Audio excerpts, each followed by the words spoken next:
Necesariamente tenía que estar en el museo porque queríamos que fuera el punto de encuentro del libro y el punto de consulta del libro en la biblioteca de Betty. Queríamos no solo leer el libro, sino que también fue estudiado porque nos servía para presentar nosotros y a averiguar cosas para los proyectos.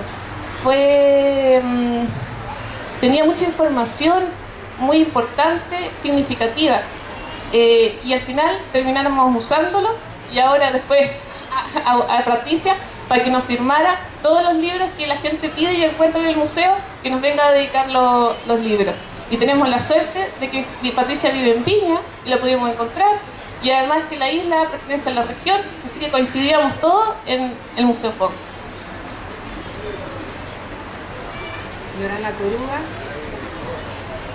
Yorana Corúa, Tania, José Miguel y Betty, Maururu por sus palabras. Maururu, gracias a ustedes por estar con nosotros. Mi encuentro más lejano con la cultura Rapa Nui se remonta a mi infancia, cuando estando de visita en casa de un tío, vi por primera vez un Kaba Kaba. Esa figura de un hombre con rostro anguloso, algo diabólico, y sus costillas a la vista, que los Rapa Nui han tallado desde muy lejanos tiempos. Mi tío era un oficial de la Armada que había estado por un tiempo en la isla en los años 60. Pero ese Kaba Kaba en particular, una de las piezas que había traído, muy buena, estaba casi escondido en su casa de Santiago porque a mi tía le daba muchísimo miedo y decía que traía mala suerte.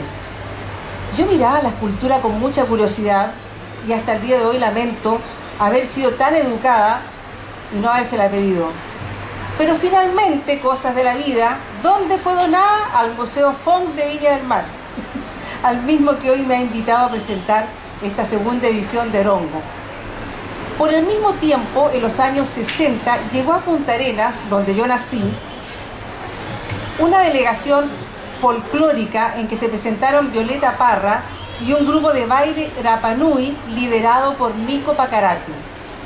Mi padre le compró a Nico un collar de madera, entonces le ponían incluso a cada pieza su nombre detrás, y ese collar desde entonces ha sido mi talismán. Se lo mostré incluso a una prima de él y se emocionó porque reconoció una pieza que ya no se hace en Rapa Nui.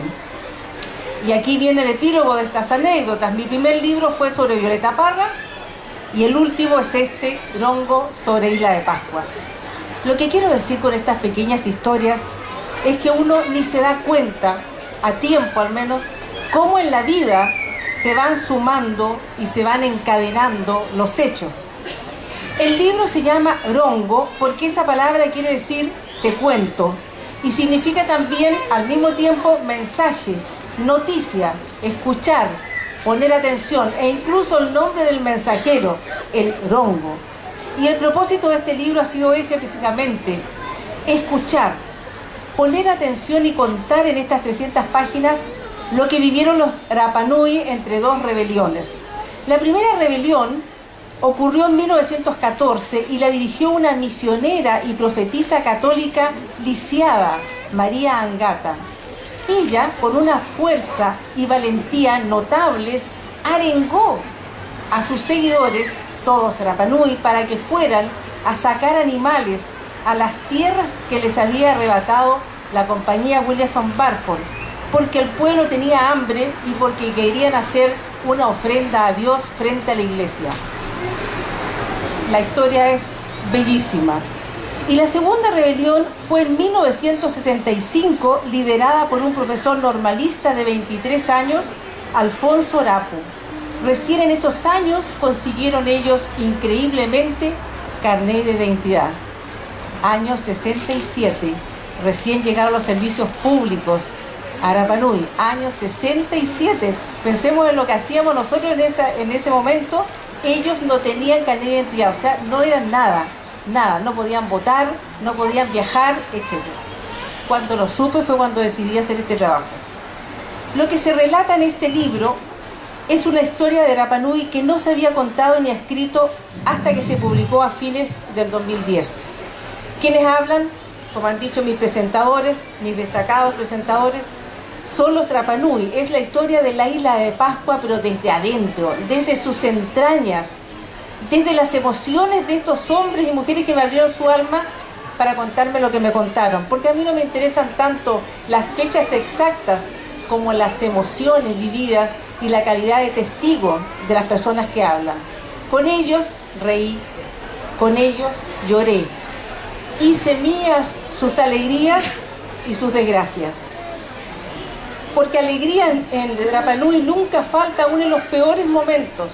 Ustedes han visto los bailes, ellos son cronistas musicales, cuentan su vida y su historia, no la escriben, no la escribían, pero la cuentan a través de las canciones. Ocurría un hecho importante en la isla, llegaba un barco, canción. Se moría alguien importante, canción. Se casaba alguien, canción. Son cronistas musicales por naturaleza y la alegría es lo que permitió la sobrevivencia de este pueblo. Pero para ellos, los viejos que me conversaron sobre sus historias, el pascuense se había convertido en sirviente del afuerino, del ocupante de su territorio. Ese extraño, el blanco, como dicen ellos burlonamente, lo encerró entre cercos de piedra en una pequeña porción de la isla, lo que se sabe muy poco, le puso puertas y le exigió salvoconducto para traspasar los límites del gueto. Todo esto con la aprobación del Estado de Chile. Los Rapa Nui sintieron que las ovejas de la compañía explotadora de Isla de Pascua eran muchísimo más importantes que ellos. De hecho, las ovejas comían buen pasto y ellos tenían hambre. Y en algunos casos envejecieron y murieron sin conocer más de la mitad de una isla de 180 kilómetros cuadrados porque no podían traspasar esas fronteras. Creo que si estos 30 Rapa Nui no me hubieran contado lo que me contaron, esta parte de nuestra alma nacional, de nuestra identidad chilena, se hubiera extraviado para siempre. De hecho, falleció el principal relator, Kiko Paté, incluso antes que saliera el libro. Falleció Juan Edmunds, el tío de Betty. Falleció Augusto Teao, también Magdalena Paoa y Ana Lajaroa. Aquí, en estas páginas, nos cuentan de sus fugas en bote hacia Tahití, debo decir en realidad, nos cuentan de los castigos de la autoridad, muchas veces brutales e incluso ejecutados por Rapa Nui, reclutados por esa autoridad. Nos hablan de sus amores prohibidos, de la falta de mujeres que desesperaban a estos hombres para quienes el amor es tan importante, y falta de mujeres debido al tabú de casarse entre parientes lejanos. Nos hablan de sus animadas fiestas y sus curiosas costumbres, como el placer de imitar a otros que se hacían como adversarios en los cantos de maldición, un grupo aquí, un grupo allá, y se imitaban hasta los peores achaques y los peores vicios que podían tener los del bando contrario. Nos cuentan de la impotencia y la rabia que sentían por no poder salir de la isla, y el terror que vivían constantemente de contraer la lepra o de ser enviados a leprosarios sin estar realmente enfermos. En esos días ellos, los Rapa Nui, eran etiquetados como un pueblo de leprosos, siendo que el número de afectados con el bacilo del mal de Hansen fue siempre pequeño, la verdad. Vivieron los Rapa Nui una suma de infortunios, injusticias y abandono hasta que una parte del pueblo, como se ha contado aquí, se alza contra la autoridad armada. El líder de los insurgentes se refugia, tal como sus antepasados, en las cuevas que abundan en Rapa Nui. Las mujeres, y las mujeres, no los hombres, defienden con gritos y puños a su héroe, Alfonso, el profesor de 23 años, porque está apremiado por la autoridad. Y ese estallido no es un chispazo de furia, es el resultado de varias décadas de resentimientos, de sentirse oprimidos, abandonados, con su territorio ocupado, encerrados. Hay muchas historias conmovedoras en estas páginas. Por ejemplo, la del joven que se escapaba del leprosario al anochecer y volvía de madrugada para que no lo descubrieran, tocando su armónica que seguramente había obtenido en algún momento de algún barco, y la melodía que tocaba que era melodía creada por él, era tan desgarradora que la gente lo seguía a la distancia, en las sombras. Hay que pensar que no había radio. Se cuentan hechos tan conmovedores como la arenga que hizo Napoleón Otu invitando a otros leprosos como él a subirse a un bote para perderse en el mar, ya no era cuestión de salvarse. Y hace una arenga que me la contó a mí en vivo Kiko Paté, porque él estaba allí en la orilla de la playa y le dice Napoleón Otu, tú no vas porque tú te quedas a cuidar a mis hijas, y porque sabía que Kiko no tenía fortaleza para hacer ese viaje. Era un hombre afectado por la lepra, con dificultad, y además era un hombre muy pacífico, un poco temeroso, y le pide eso, y él observa toda esta escena en la playa y me cuenta la arenga que hace Napoleón. Le dice, vamos todos, mate, muerte, vamos a la muerte, que se acabe de una vez por todas esta desgracia de la lepra. Una ópera. O las historias de los amantes que se escondían en las cavernas para que no los obligaran a casarse. ¿Quién los obligaba? Bueno, nuestra Iglesia Católica, ¿no? Porque se separaban y no los dejaban entonces seguir su propio curso, los presionaban para casarse, en fin. Las increíbles fugas de muchachos de 20 años e incluso de menos que atravesaron el tormentoso Pacífico guiándose por las estrellas para llegar a cualquier isla de la Polinesia que fuera más libre que su isla de Pascua. Y llegaban, algunos, otros morían. Sé que los Rapa Nui, como decía Betty, se emocionaron al leer en la primera edición lo que contaron sus padres, sus tíos, sus abuelos, y al ver que al fin eran ellos mismos los que narraban su propia historia. Era como tomar un control del relato, con un relato colectivo. Ese es mi premio mayor, la total aprobación del pueblo Rapa Nui para esta obra.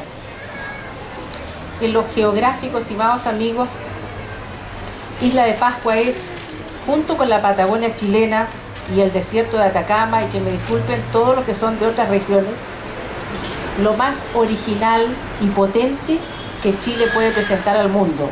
Isla de Pascua, Patagonia, desierto de Atacama. Y en lo humano y cultural, Chile es más diverso, es más rico como país multicultural. Chile es más Chile porque tiene en su territorio a esta raza antigua, la raza Rapa Nui. Maururu Kia Korua, muchas gracias a todos ustedes por compartir esta presentación de Rongo Jeja Ara Ta Eite o Rapa Nui. Rongo, la historia oculta de Isla de Pascua. Gracias.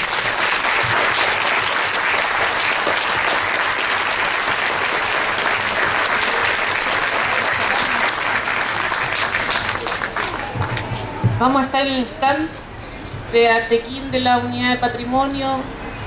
Sí, agradecemos a doña Eugenia Carrillo que nos invitó. Muchas gracias, estamos allá.